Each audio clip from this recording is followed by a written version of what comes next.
whining? Is this entertaining?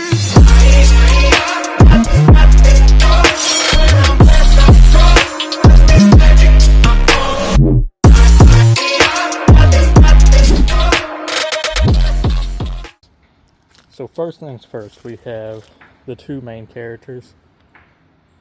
One, the 2010 Cadillac CTS 3.0 that blew up, and we're now putting a 5.3 turbo LS in it. I've been working on getting this engine out. It's a slow process. Okay, this gimbal is being super weird.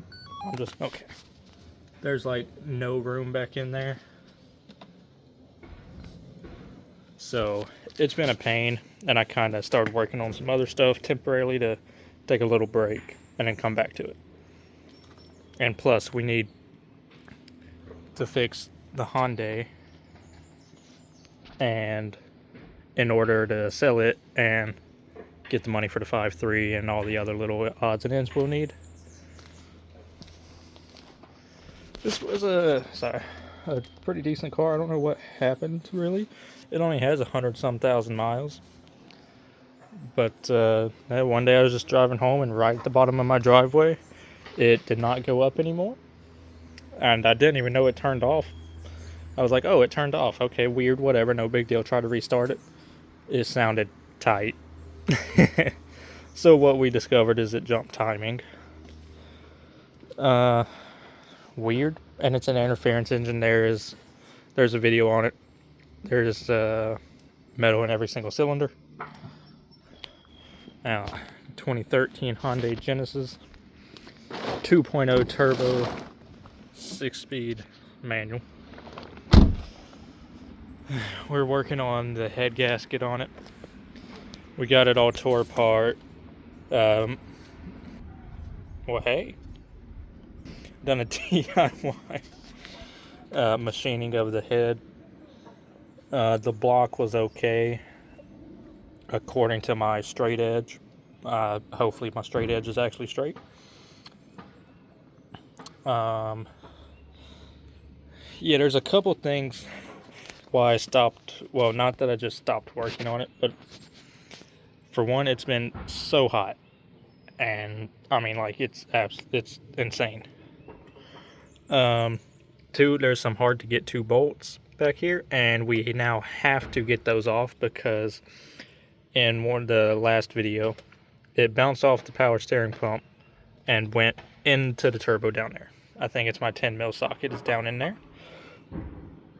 We got to get that out. That probably added a couple hours of work. Head bolts are in, the head's sitting on here. I'm ready to tighten them down. It's here soon. I also got to remember there is a bolt that fell in my oil pan. Then we can get the camshafts back in, time it, all that good stuff. This is my, well, that's my, what is that, a 2020 Hawk 250. And here we have my 2004 Ram 1500 on 35s. It's got a 5.7 Hemi in it. It needs a throttle body, a radiator, some plumbing, stuff like that. These are just 6 4-wheelers there was a 7th one. $100 a pop. I was like, you know what? That sounds like a good deal, and they ended up right here.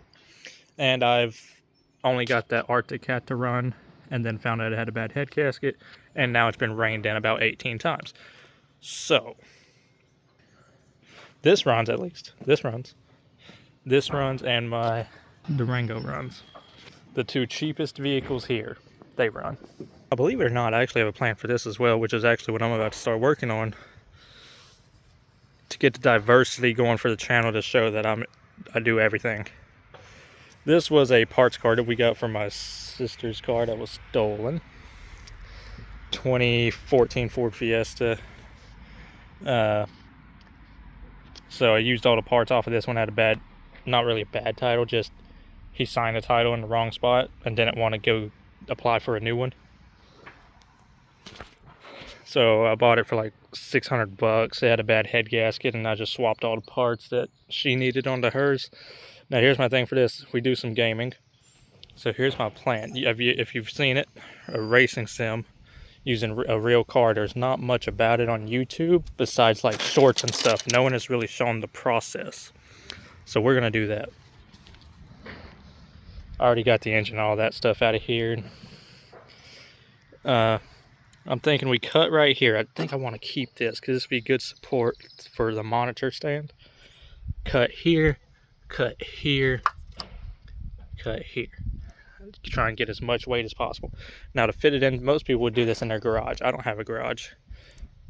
So this is going to be, ran out of recording time there. Wow, if you're wondering, apparently 10 gigabytes gets you 27 minutes when recording in, I think, 4K and all that stuff. Anyway, pretty much, long story short, cut here, get as much weight out as we can so we can carry it. We're going to cut here, here, and because of how I sit in a real car, and you want this to feel like a real car, I'm probably going to cut back here somewhere right along here. The rest will be trash. So then we'll have the top separated where the bottom half, and I can just barely squeeze it into my house, hopefully. I might try to keep the Ford steering wheel at some point, but not really. Sure, I'll have a Logitech G mounted in here somewhere, and you can use all of these real car buttons on your PC rig and map it. So we're going to be doing that. That's going to be pretty cool. I'll have my little Logitech shifter sitting down there. I'll have my pedals where the actual pedals are. Everything will work like it's supposed to. And then later on, whenever we get some extra money, we'll add 4, I forget what, actuators for a motion sim rig. So this will be pretty cool. Definitely want to stay tuned for it. We're going to start cutting this thing up real soon. I believe that is all my junk. Actually, there's also a parts F1, or a parts Ram 1500 in the woods there. But there's nothing, we're not doing nothing with that. It's just parts and garbage. So that's everything we got going on. If you want to see a lot of that stuff, if you're interested, like, subscribe, follow the content. We'll see y'all. This is whining, is this entertaining?